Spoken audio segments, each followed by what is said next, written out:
Magandang araw kaibigan! Tuloy po kayo sa Felicidad's Channel.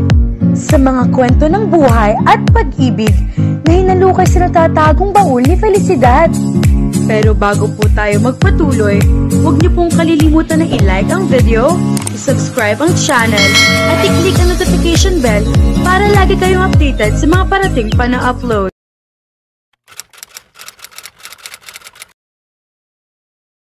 Hindi niya gustong imulat ang mga mata, subalit mas mapilit ang pagtawag ni Clark sa pangalan niya, commanding her to obey him. With so much effort, she opened her eyes upang masalubong lamang ang matinding pag-aalala sa mukha ni Clark. Anong ginagawa mo rito? Wala sa loob na dinaman niya ang ulo at nararamdaman niyang kumikirot iyon. Gusto kitang makausap at nang hindi ka sumasagot sa katok ko ay binuksan ko ang pinto. Narinig kong ungol mo mula sa banyo. Gently, he touched the swell on her forehead and the small cut. Anong nangyari? Magaspang nitong tanong. Kabaligtaran sa banayad na haplos na kamay nito sa noon niya. Natumba lang ako. I'm okay. You are not Alanis. Tinakot mo ko. She looked up at his ashen face. Hindi niya mapaniwalaan ang pag-aalala sa tinig nito. Pero may katwirang mag-alala sa kanya si Clark. She was too important to him. I live, Clark, she said sarcastically. Pilit na iniindang kirot sa noon niya. Magagawit mo pa ako para kay Florendo.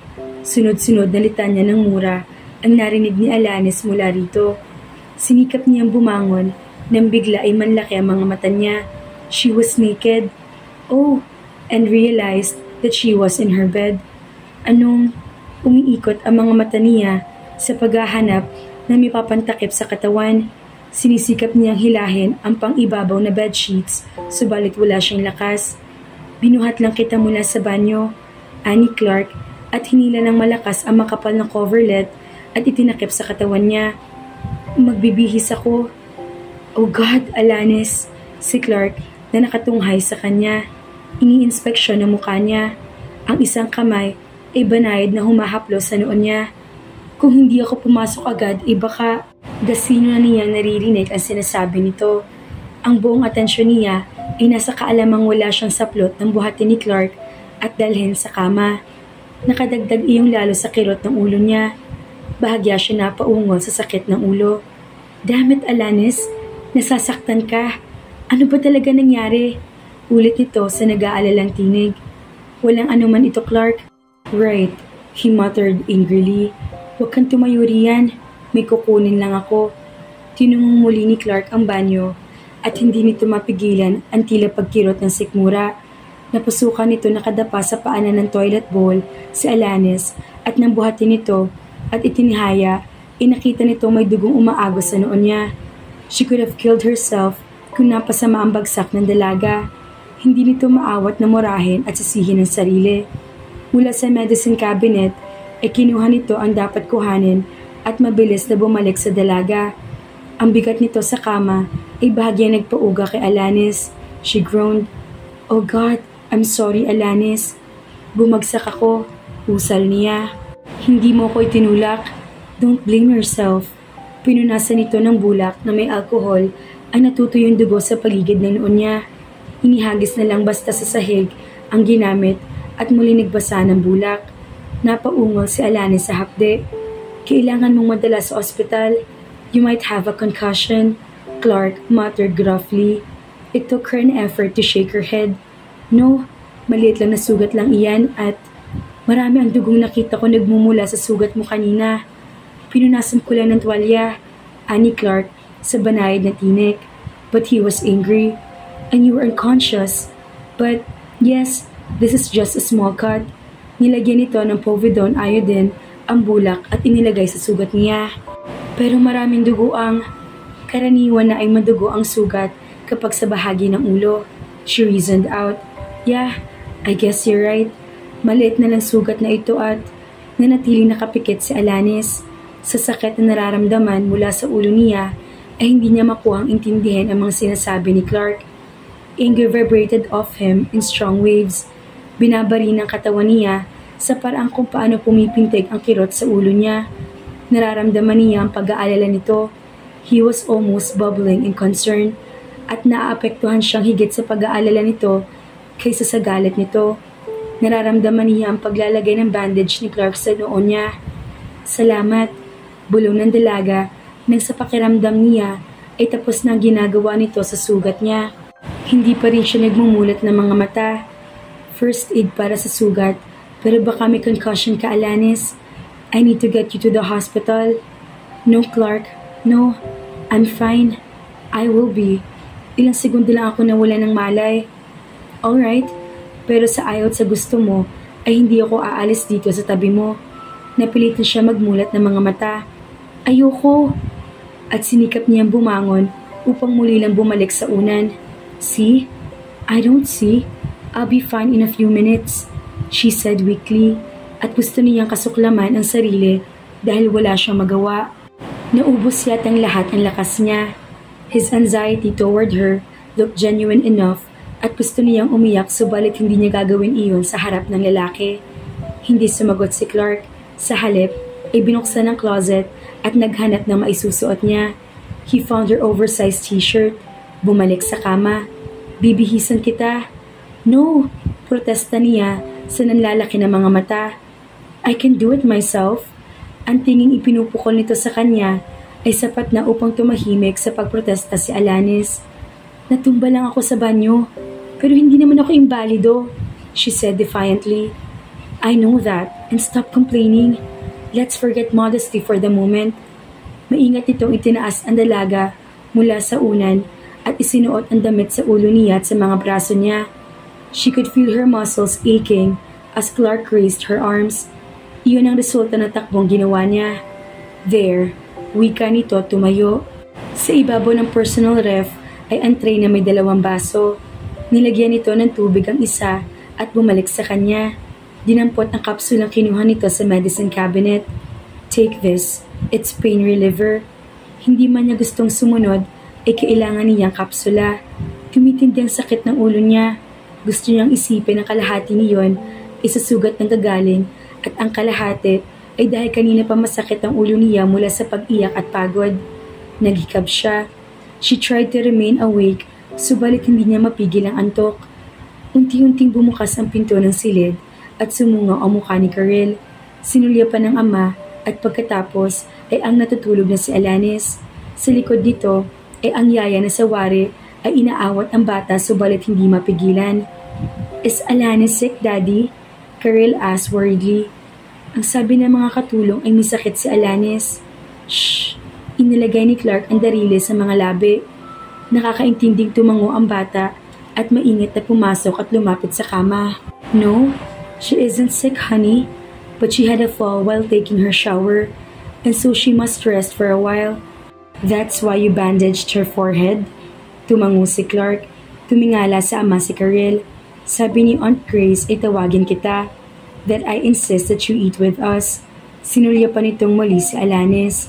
Bakit nagagalit si Aunt Grace kay Alanis, Daddy? Bagaman hindi agad masagot ni Clark ang tanong ng anak, ay hindi nito maiwasan ang mangiti sa pagsalubong ng mumunting kilay. His daughter had taken to Alanis in so short a time. Si Grace ay kinagisna na ng anak subalit hindi naging malapit si Karel sa tiyahin. Kinarga niya ang anak. Her right ear almost touched his chin. Why indeed, honey? Sagot ni Clark, ruffling her daughter's hair. Hindi galit ang Aunt Grace mo kay Alanis. She is angry with her daddy, giit ng bata. Pagkatapos ay muling bumaba ang tinig nang mapasulyap ang natutulog na dalaga, halos sa pabulong na paraan. I heard her murmured angrily that she hated Alanis. She even told me that Alanis's father killed my mother and all my lolo and lola, but I don't believe her, Daddy. Tumiim ang mga bagang ni Clark. Grace went too far. Isang katalinuhang makausap niya kaagad ang hipag bago pa lumala ang pangyayari at maapektuhan ng anak. At lagi na lang siyang galit sa lahat, Daddy. Patuloy ni Karel bago pa may nasabi si Clark. And I like Alanis very much. Hinarap nito ang ama. Don't you like her too? Clark cleared his throat a little bit loudly. Of course I like her, honey. Ngumiti ang bata. Nasiyahan sa isinagot na ama. I thought so. Then, she will be my mommy? Nanlaki ang mga mata ni Clark. What gave you that idea? Basta, she pouted. I like Alanis and she likes me too. Gusto ko siyang mommy. I don't like Aunt Grace to be my mommy. Lagi na lang niya sinasabi sa akin iyon. Kung magiging mommy ko si Aunt Grace, I won't talk to you ever. Sa maraming pagkakataon, nag-uusap sila mag-ama ay noon lamang nangyaring walang mahagilap na sasabihin si Clark. At sa kauna-unahang pagkakataon, ay inamin sa sarili mula nang dumating si Alanis sa rancho ay nagulan na nitong tuluyan ang kanyang isipan. He sighed, "We will talk about this some other time, honey. For now, kailangan bantayan ko si Alanis. And of course, hindi kita masasamahan sa pagkain at mabilis na bumaba mula sa pagkakakarga sa amasiw Karel. That's okay. Bantayan mo si Alanis. When she wakes up, I'll tell her that I like her to be my mommy." Karel, tumaas ang tilig at tinawag niya ang bata, subalit nakatakbo na ito sa pinto at lumabas. Si Nanita na nasa labas ay hinilapasara ang pinto. Hinihilamos ni Karel ang mga palad sa muka. Naging komplikado ang mga bagay-bagay para sa kanya. Paulit-ulit na nag-i-echo sa isipan ng sinabi ng anak. I'd like Alanis to be my mommy. Isang pagkakalalim na buntong hininga ang kumawala sa kanya at itinuon ng paningin sa dalaga. His daughter's idea was very appealing. Only. Maghapon na niyang binantayan si Alanis. Hindi na siya nag-alala na baka napasama ang pagkabagsak ng dalaga. She was sleeping peacefully. Pero hindi niya magawang tumayo at iwan ng dalaga. Nakatagilid ito paharap sa kanya. She was as complex as she was beautiful. Bumaba tumaas ang dibdib nito sa banayad na paghinga. And he could see the faint shadow of her nipple through the thin shirt. And he remembered that frightening moment when he found her on the bathroom floor. Ikinamangha niya ang naramdaman. Hindi siya dapat mag-alala ng ganoon na lamang katindi para sa isang itinuturing niyang anak ng kaaway. Yet Alanis had created a tidal wave with his emotions. Hindi alam ni Alanis kung gaano katagal siya nakatulog, subalit pagising niya ay may umuusok na sopas at bread roll sa tray na nakalagay sa night table. At nagulat pa siya nang makita si Clark na nakaupo pa rin sa silyang katabi ng kama niya. Then she remembered it was partly his fault kaya siya bumagsak sa banyo. Mainit pang chicken soup. You must be hungry now. I suggested a light meal. Can you eat by yourself? O gusto mong subuan kita? Clark, hindi ako nabuntol ng 6x6. Natumba lang ako at kaya kong sarili ko. She snapped. She endured the pain at bumangon. Nakita niyang umangat ang likod ni Clark mula sa silya at nakahandang alalayan siya. She managed to take the soup bowl and ate. She realized she was hungry. Sinulya pa niya ang bintana. Madilim na. Huwag mo akong bantayan, Clark. Wika niya sa pagitan ng pagsubo. Tignan mo, at baka anumang sandali, ay nasa paligid na ng rancho si Florendo. Nanunuya niya sabi. Subalit hindi sumagot si Clark at nakamata lang sa kanya. I am sorry, Alanis. I didn't want to put you through all this. Tumigil ka sa kahihingi mo ng paumanhin. She almost screamed at him. You used me. Pero ano pa nga ba dapat kong asahan? Iyon naman ang dahilan. Kaya mo ako dinala rito, diba? Pero sana'y sinabi mo na lang sa akin kung anong gusto mong gawin ko. Hindi mo kailangan sabihin sa akin ang mga sinabi mo kagabi para maniwala ako. Hinila mo na lang sana ako sa beach para ipakita at makuhanan ng larawan ng mga tauhan ni Florendo. Piece of cake? Ganoon ang ginagawa ng mga hostages, diba? She said bitterly. At gusto niya ignorahin ang anxiety, concern at kabaguran na nakikita niya sa mukha ng lalaki. Ibinalik niya ang bowl sa bedside table at inubos ang isang baso ng apple juice. Then she eased herself back to her pillow. Huminto na sa pagkirot ang ulo niya, subalit nararamdaman niya ang tila hapong-hapong katawan niya.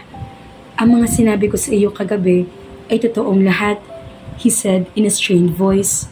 I mean it. When I said I want you, Alanis, I want you more than anything else. Twice, you've come to me in the middle of the night sa magkakaibang dahilan. Sapat na iyon upang angkinin kita, subalit hindi ko magagawang pilitin ka or seduce you, not in any other way, shape or form. It wouldn't be right. I am already sorry that I've put you through this, but it doesn't change the way I feel about you, he sighed. Sa ibang pagkakataon, I'd pursue you with everything I have, I'd go to the ends of the earth to have you. I want to make love to you until neither of us can think of anything. She was stunned. Ni hindi niya makuha magsalita. Ito ang pangalawang pagkakataong inamin ni Clark ang damdamin sa kanya. And heat ran through her. And Clark was right. Kung ibang tao ang nagdala sa kanya rito, she could have been hurt physically kung hindi man mapapansamantalahan. At sino nakakaalam kung ilang lalaki ang magpapasasa sa katawan niya. But Clark didn't do anything but touched, kissed, and cared about her. At kung hindi siya handa sa sinasabi nito, ay lalo hindi siya handa nang tumayo ito at yumuko sa kanya at inangkin ang mga labi niya. Sa unang dampi pa lamang, an electric thrill jolted her. He was kissing her deeply, that she felt that no part of her body left unaffected, so much so that when he lifted his head, she found herself bereft. "Good night, Alanis," he whispered huskily. "Come to me when you need me." May pakiramdam sa Alanis na ang sinabi ni Clark ay may dobling kahulugan. Subalit hanggang sa makalabas ng silid ang lalaki, ay wala siyang nasabi.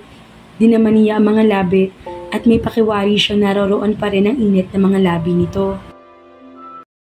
Nagkakagustuhan ng dalawang bida, mga kafelisidad. Kaya lamang, nasa maling sitwasyon sila. Kaya naman, abangan!